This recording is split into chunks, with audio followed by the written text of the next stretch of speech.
I give you my friend and hopefully the next senator from Texas, Ted Cruz.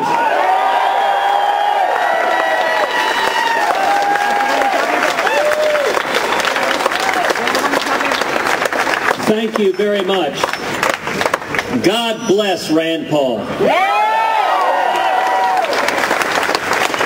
And God bless Dr. Ron Paul.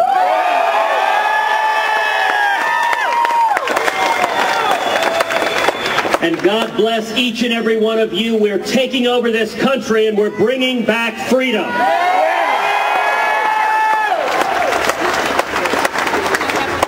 Something incredible is happening in this country. Revolution is in the air.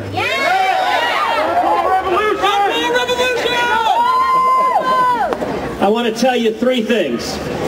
First of all, something you know full well. Liberty is under assault. It's not table salt. Barack Obama is the most radical president this country's ever seen.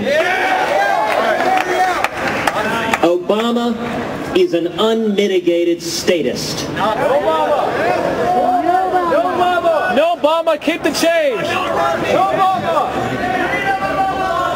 He believes government is the answer for every need, want, and desire in your life. And he wants the nanny state to come and make every one of our decisions. I don't think they do. Last year, for the first time in history, our national debt passed our gross domestic product. Now that's truly an ominous milestone. If you look globally and historically, that typically marks the beginning of the decline of a nation. But let me tell you something, that's not going to happen here in America. And it is not going to happen because of each and every one of you.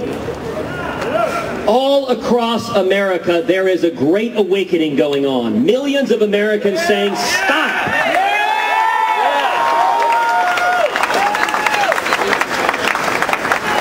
Saying, get back to the principles of liberty this country was founded on.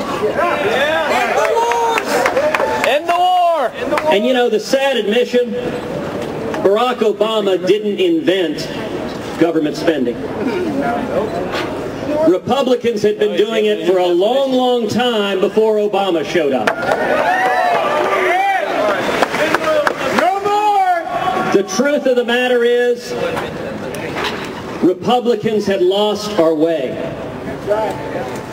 Dr. Ron Paul was one of very few voices in the wilderness.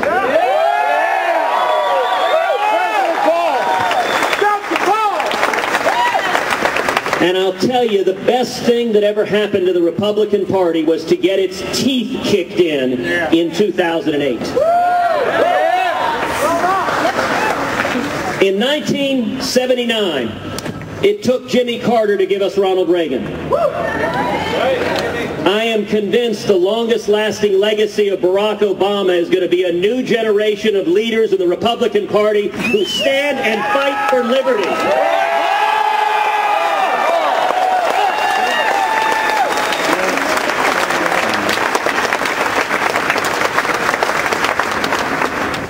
The second point I wanted to make, we must restore our Constitution. Legalize it! Every decision the federal government has made because it has gotten away from the founding document that created this nation as a bastion of liberty and hope to the world. The very first bill I intend to introduce in the United States Senate is a bill to repeal every syllable of every word of Obamacare.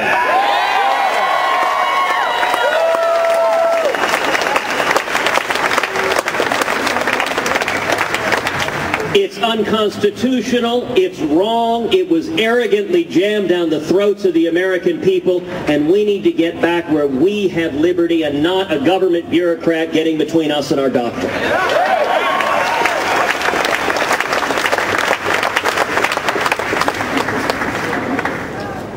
We need to audit the Fed.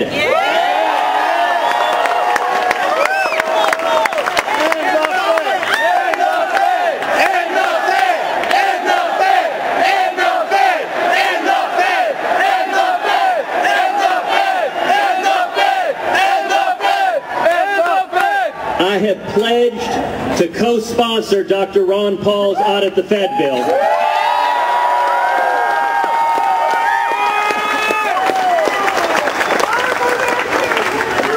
And in 2013, we're going to get that done. We need to dramatically shrink the size, power, and spending of the federal government. $1 trillion cut. $5 trillion cut. You know, I got to tell you, last year when you saw the House of Representatives wringing its hands over whether they could cut $100 billion from a budget that had a $1.6 trillion deficit. Joke. It was a joke. It was painful to watch. And you know what was beautiful to watch was the reaction in Washington when Senator Rand Paul came forward and said, here's $500 billion we can cut.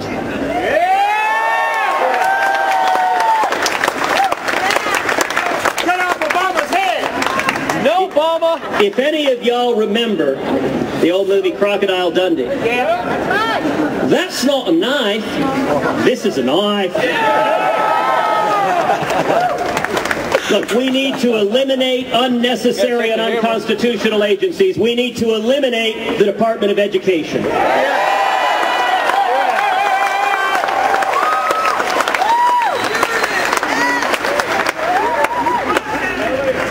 Education is too important for it to be controlled by a bunch of unelected bureaucrats in Washington. Bring back Thomas Jefferson. Education needs to be at the state level, at the local level, at the families, homeschoolers. We need to bring it back to the people.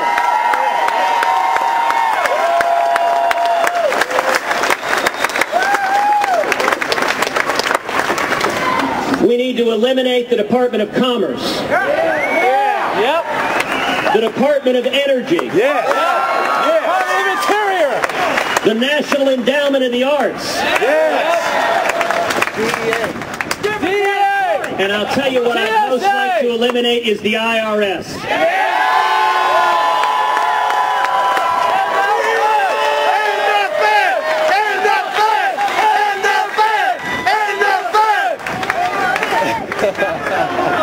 There's a transformation going on in Washington. In 2010, there was a tidal wave that swept the country. The moderate establishment in race after race had picked somebody that was their easy choice to go to Washington, who understood never, ever, ever rock the boat. Never ever question why. Never, ever, ever question why. And never stop spending. All over the country, you saw the American people rise up and say no. From Rand Paul to Marco Rubio to Mike Lee to Pat Toomey to Ron Johnson, all over the country, the American people said, give us fighters who will stand for liberty. Freedom fighters! Freedom! Legalize freedom! Freedom! Get the government out of my church! You know, the biggest fight of my tenure as Solicitor General was a case called Medellin versus Texas. Medellin began with a horrific crime in my hometown of Houston, where 2 teenage girls were tragically gang raped and murdered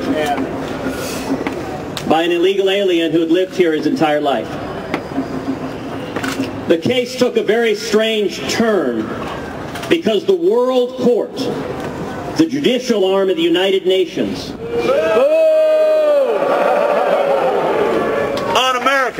the World Court issued an order to the United States to reopen the convictions of 51 murderers across this country.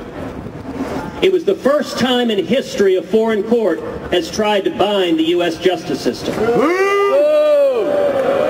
Kick him out! Texas stood up, and we fought the World Court.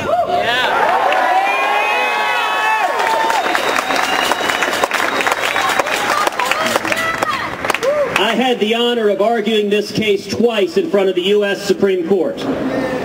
On the other side were 90 foreign nations, all of which came in against us, arguing that our justice system should be totally subservient to the World Court in the United Nations.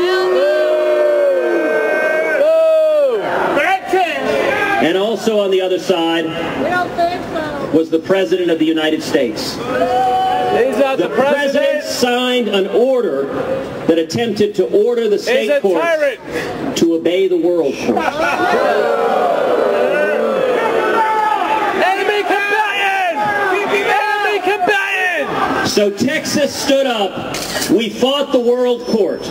We fought the United Nations. We fought 90 foreign nations, and we fought the President of the United States.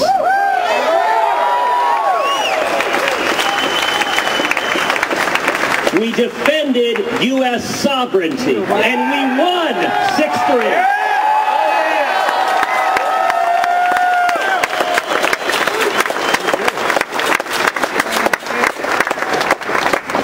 The third and final point I want to make to you this afternoon is the establishment is on the run. Send them back to England. They are scared. Look, career politicians in both parties just want to hold on to power. Thomas Jefferson said, when a nation fears its leaders, there is tyranny. But when the leaders fear the people, there is liberty.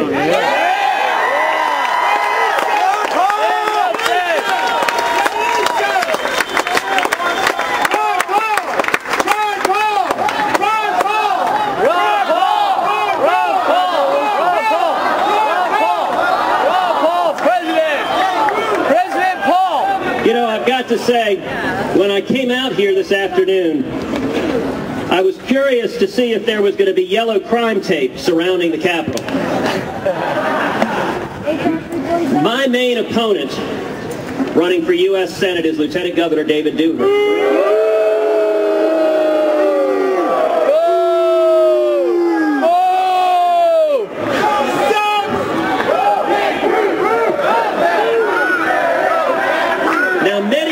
Will remember last session when there was a bill in the Texas legislature to stop the TSA from groping us at the airports. Yeah! President Obama got wind of that and didn't like it. And he threatened the state of Texas. He said the federal government is going to shut down every plane flight into and out of Texas. Act of war! Act of war! Third largest airport in the world, baby. Try it! Look, that was as hollow a threat as has ever been made. You're not going to shut down 50% of the commerce of the United States of America.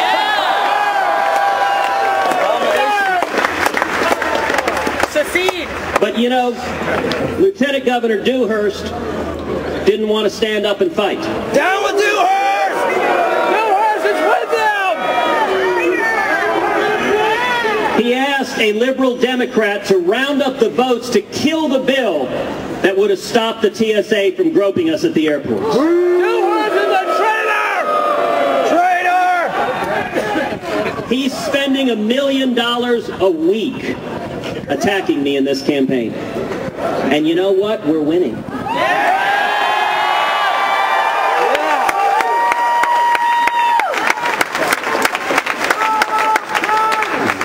And we're winning because of each and every one of you. The strength of the campaign is not the lobbyists who are all circling their wagons around David Dewhurst. It's not the big money establishment that wants to keep business as usual. You know, there are too many people running for Senate that just want to join the club. We need to kick in the doors of the club, rip down the shades, and auction off the silverware.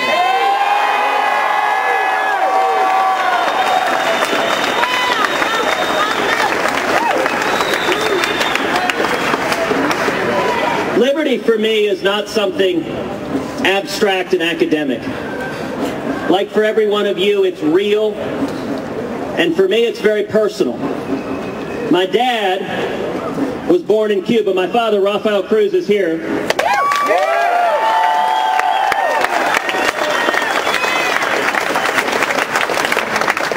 My dad was born in Cuba. He grew up in Cuba. And as a kid, a teenager, he began fighting in the Cuban Revolution. and he was thrown in prison and tortured as a teenager. Today, my dad is a pastor north of Dallas.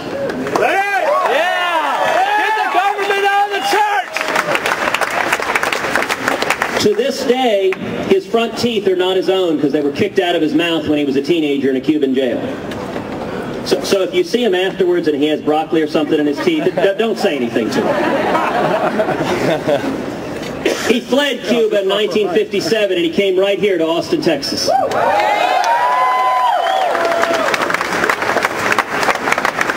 He didn't speak a word of English, and he had nothing except for $100 sewn into his underwear. And he got a job washing dishes, making 50 cents an hour. He worked 7 days a week, and he paid his way through the University of Texas.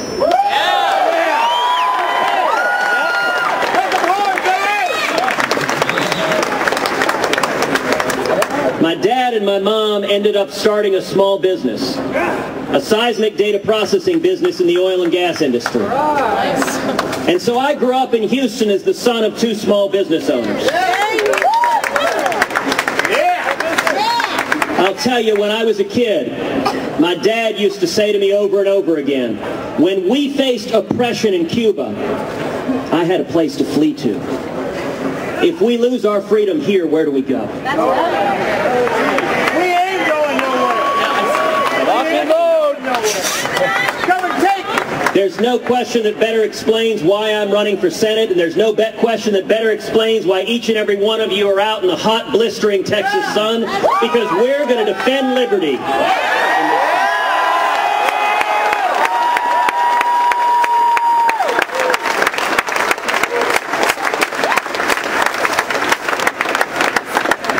I want to end with two final things. One, Texans have a long history of standing for liberty. It's in our blood. It's who we are. And I want to recall the words one Texan wrote on February 24th, 1836. Travis. It began, to the people of Texas and all Americans in the world, I am besieged. I have sustained a continual bombardment and cannonade for 24 hours and have not lost a man. The enemy has demanded a surrender at discretion. I have answered the demand with a cannon shot.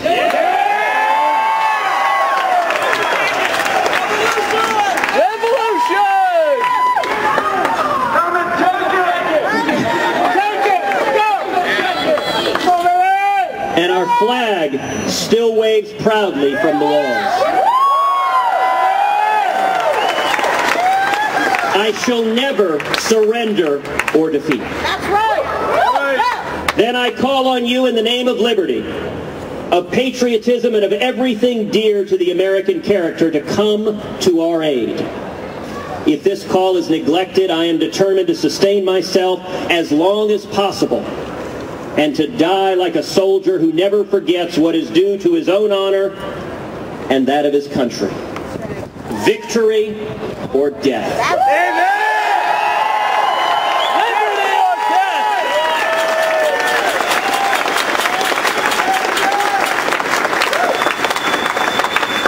That's our heritage as Texans, and it is incumbent on Texans to lead the fight to turn this country around. So be it. The last thing I want to do is, with apologies to Barack Obama, I want to ask you a few questions. Yes.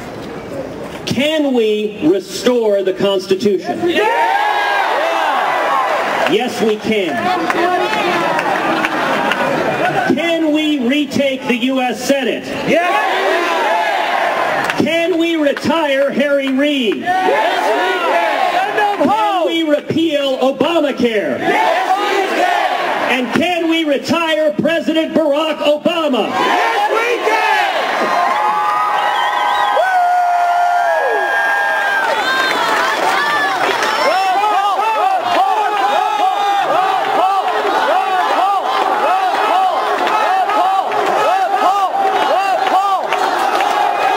That, my friends, is change we can believe in. Thank you, and God bless you.